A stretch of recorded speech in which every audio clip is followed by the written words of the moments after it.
Oi, gente! Gênero e Setembro Amarelo. Estamos em setembro, mês dedicado à prevenção do suicídio. O Setembro Amarelo não é apenas uma campanha, mas um convite a refletir sobre saúde mental, desigualdades sociais e relações de gênero.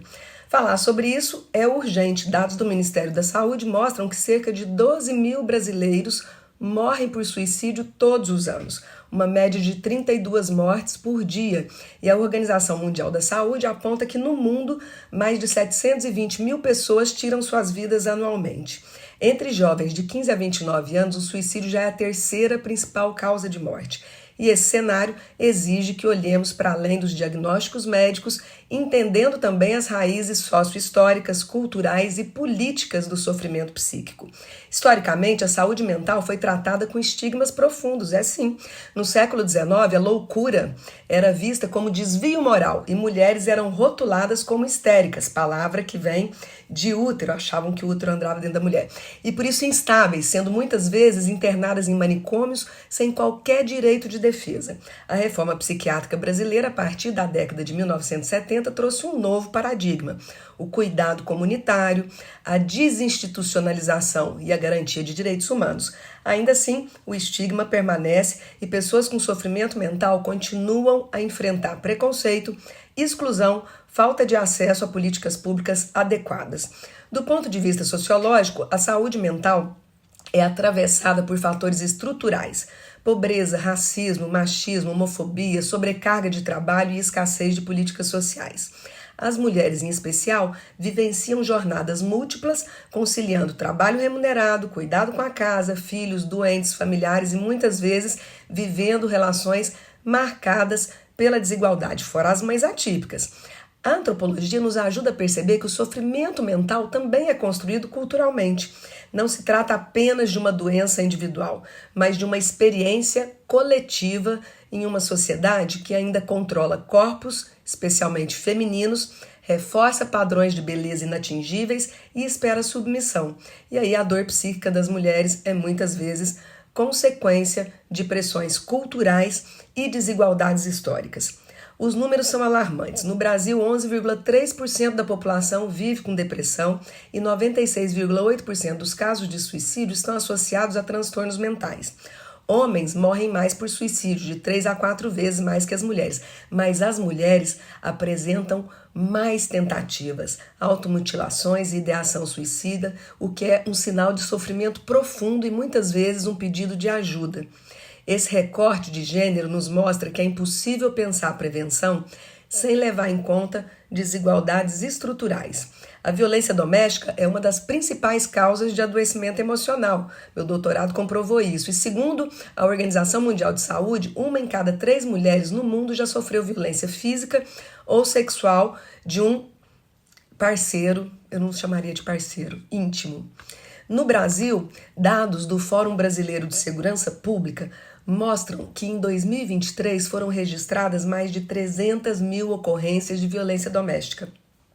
Os impactos na saúde mental são devastadores. Mulheres que vivem violência têm 3 a 4 vezes mais risco de suicídio, além de desenvolverem depressão, transtorno de estresse pós-traumático, ansiedade e outras formas de sofrimento psíquico. Falar de prevenção do suicídio, portanto, também é falar de combate à violência de gênero, de redes de proteção, de autonomia econômica e de políticas públicas efetivas.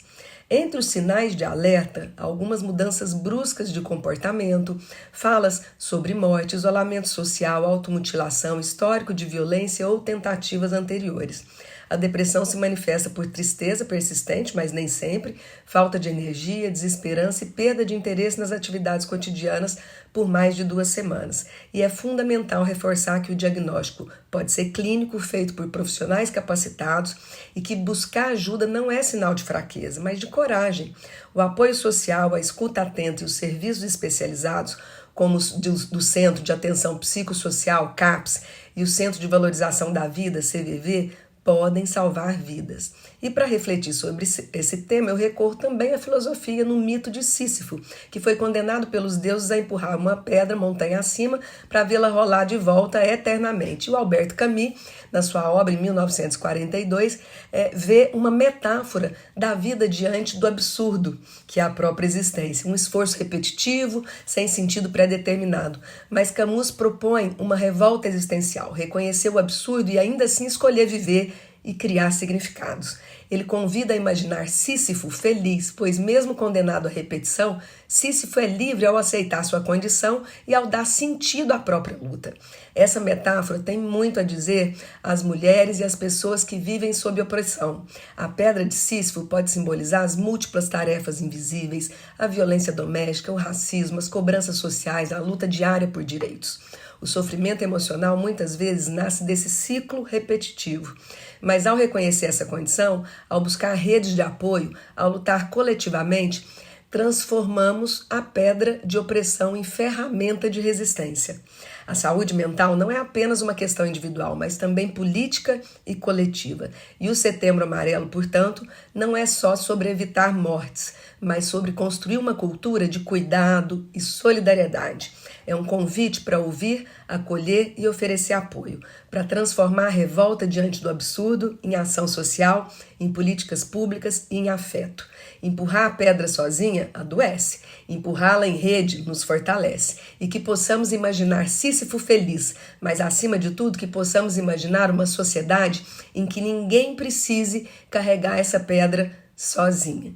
Para quem está em sofrimento, existem caminhos. O CVV atende gratuitamente pelo número 188, 24 horas por dia. E os CAPs e as redes de saúde mental, apesar de insuficientes, devem estar também prontos para acolher. Falar é o primeiro passo para viver, e que o sofrimento psíquico possa tornar-se a psique, alma representada por Fernando Pessoa, retratada com asas de borboleta, com potencial de, pela alta autoestima, metamorfoseada lagarta rastejante que rompe suas amarras no casulo para desfrutar do voo livre, leve e solto. Afinal, o Cupido, Eros, amor, era a princesa psique, alma que dormia.